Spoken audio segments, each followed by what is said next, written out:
Welcome to the Deep Dive. Today, we're tackling something I know a lot of you grapple with. How do you really get fluent in English, especially when you're doing it solo from home? Yeah, it's such a common feeling, isn't it? That sense that you absolutely need a native speaker or a class or, to move abroad to actually make progress. Right. You want to practice speaking, you know you should, but maybe there's just no one around to talk to. It can feel, pretty isolating. Definitely. And that feeling can really kill your motivation. Absolutely. But we've been looking into some fascinating sources recently, materials arguing pretty strongly that you can achieve real fluency practicing by yourself, right in your own home. And not just possible, but that these methods, if you stick with them, can actually get you thinking in English, maybe even dreaming in it. Fluency sort of sneaks up on you. That's exactly what we want to unpack in this deep dive. We're going to break down these sources, find those core secrets, those simple but really powerful techniques for self-guided fluency. Sounds good. Let's get into it. Okay, so right off the bat, the sources talk about some fundamentals, a kind of mindset shift needed before you even start the techniques. What's the absolute first thing? Well, the biggest thing, according to these materials, is you have to stop waiting. Stop waiting for a partner. Stop waiting for the right time. Your own willingness to just try to actually speak, even if it feels awkward or you're just talking to the walls, that's apparently the most crucial ingredient. More important than having a native speaker buddy. So it's about generating that motivation internally, not relying on someone else. Exactly. Which, raises the question, how do you build that willingness when you're on your own? That's the core challenge, taking the pressure off, I guess, putting the control back in your hands. Right. So willingness first. Yeah.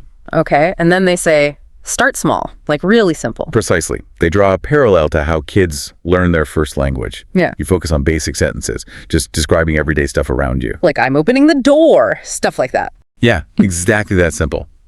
Repeating simple phrases daily isn't just rote learning. The sources say it builds confidence and gets your mouth used to making the sounds. You're building a foundation. Makes sense. Low stakes, high repetition to build comfort. Mm-hmm. And then they suggest taking that a step further, making your actual home an English world. An English world. How does that work? Basically, you try to break down the barrier between study time and life. You integrate English into your space. Okay. So talking to yourself is a big part of it. Describing what you're doing as you do it. I'm making coffee. I need to find my keys. Out loud. Out loud, yeah. Or even just saying your thoughts out loud in English. And crucially, the sources say, don't worry about perfection. That's key. Forget perfect grammar for now. Just communicate. Just get the words out. That sounds incredibly freeing, actually. No judgment, because who's listening? Exactly. If you mess up, so what? Keep going. It's about creating constant low-pressure exposure. So you're normalizing using English in your everyday life. You got it. It stops being this separate subject and starts becoming a tool you actually use for thinking and living. That integration is apparently vital. Okay, foundation set. Willingness, start simple, make your home an English zone. Now the fun part, the actual techniques, the sources get really specific here, and some sound, a bit unusual. Slight chuckle. Yeah, they offer quite a mix, which is good. It means you can find something that clicks for you, that give you practical ways to actually do the things we just talked about. Let's start with one that jumped out at me. The English thinking walk. Whispering English sentences while walking around the house. Whispering. It sounds a bit strange, I know. Yeah. But the idea behind the whispering, or even just mouthing the words silently, is to get you physically comfortable with the language. Physically comfortable. Yeah, like making it feel less foreign in your mouth. It's very low pressure. You're just sort of internally chatting with English like it's a friend you're muttering to. Mm-hmm. No performance anxiety. Okay, like a physical warm-up for speaking. Yeah. Got it. What about mirror practice? 5 minutes talking to your reflection. Right. And the source points out the mirror never judges you. This one is less about the words and more about the delivery. Delivery. Yeah, your nonverbals. Fluency isn't just grammar and vocab. It's body language, facial expressions, your tone. Practicing in the mirror lets you see yourself and consciously work on those things. It's crucial for real conversations. That's a really good point. You could say the right words, but if you look uncomfortable or sound monotone... Exactly. It won't land right. The mirror gives you safe feedback. Okay. Then there's the shadowing technique. This sounds intense. Copying speakers from videos immediately. It is pretty intense, but powerful. Yeah. You pick a short clip, movie, vlog, whatever, and you try to mimic the speaker exactly as they speak. Pronunciation, rhythm, pauses, intonation, everything. Wow. It directly targets that natural flow, the music of English. You're training your mouth and brain to reproduce authentic speech patterns. It really helps you sound more natural. I can definitely see how that would fast track sounding, well, less like you're reading from a script. Definitely. They also suggest a smoke-in diary, recording yourself on your phone for a few minutes each night. Yeah, just talk about your day, your thoughts, feelings.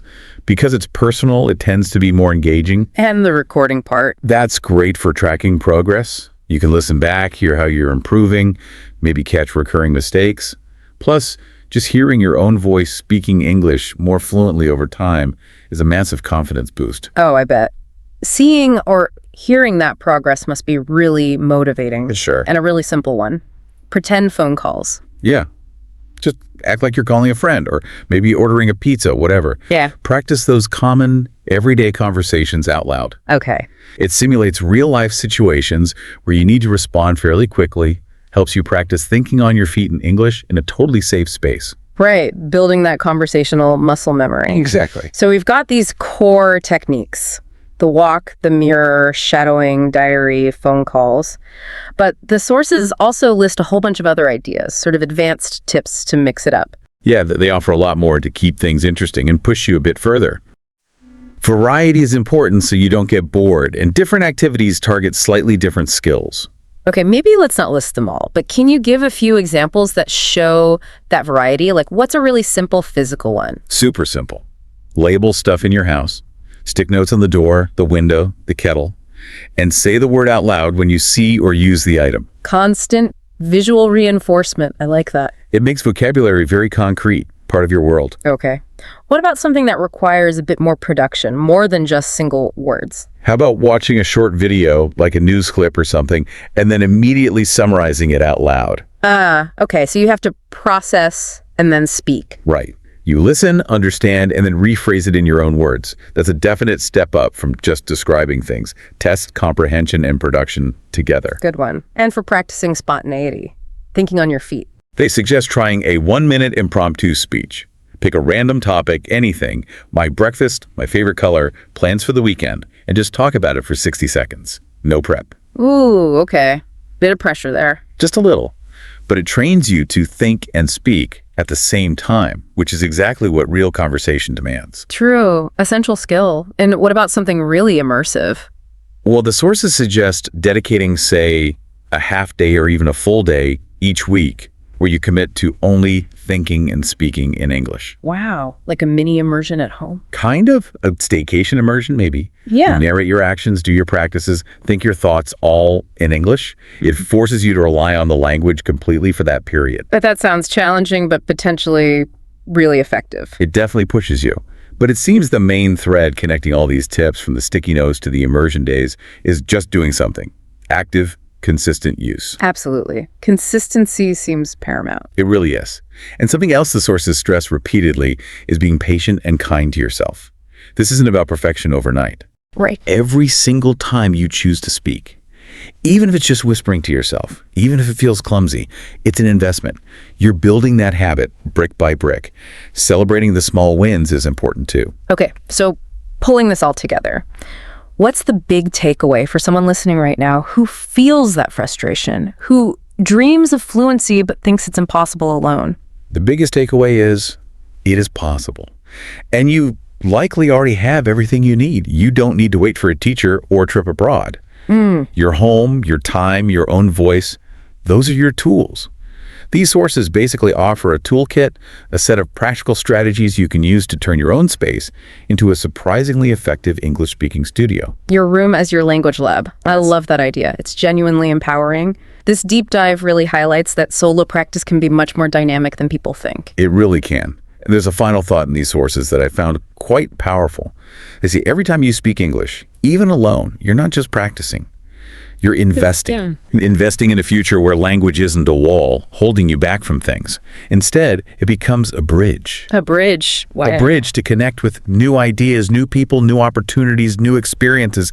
It reframes the whole effort. That totally changes how you think about whispering English sentences to yourself while making tea. It's not silly practice, it's bridge building. Precisely. So the advice is clear. Just start. Pick one thing. Just one. Don't get overwhelmed. Pick one technique from everything we've discussed. The walk, the mirror, the diary, labeling, anything that feels doable, maybe even a little interesting. And just try it today. Just give it a try. Take that first small step onto your bridge. Fantastic advice. Find your first step and start building. Thanks so much for breaking this down with us today. My pleasure. Hopefully this inspires some of you listening to start building that home language studio right away.